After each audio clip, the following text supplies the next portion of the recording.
अस्सलाम वालेकुम व्यूअर्स, मैं हूं जुल्फ़कार अली और मैं इस वक्त मक्का से आपसे बात कर रहा हूं। आज 8 फरवरी है और इलेक्शन डे है पाकिस्तान में।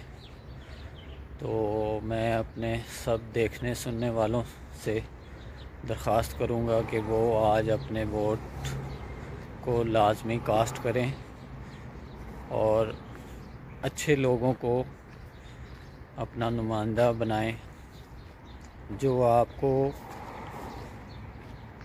ईमानदार शख्स लगता है। पार्टी को ना देखें, शख्सियत को ना देखें, और जो नेक और अल्लाह का फरमा बरदार हो ज़्यादा से ज़्यादा। अगर वो ना हो तो फिर दुनियादारों में जो बेहतर लगता है आपको, उसको वोट दे दें।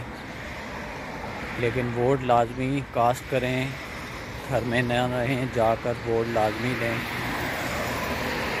ताकि एक अच्छी हुकूमत आ सके।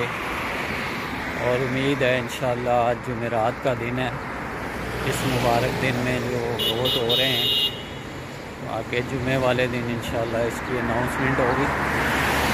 तो अल्लाह से उम्मीद रखते हैं कि अल्लाह ताला एक अच्छी हुकूमत अता करेगा हमें और पाकिस्तान के हालात बेहतर होंगे इंशाअल्लाह। तो बस यही गुजारिश करनी थी आपसे, मेरी इस वीडियो को ज़्यादा से ज़्यादा शेयर कीजिएगा ताकि ये पैगाम हर पाकिस्तानी तक पहुंच सके। शुक्रिया। अल्लाह हाफ़िज़। अस्सलाम वालेकुम।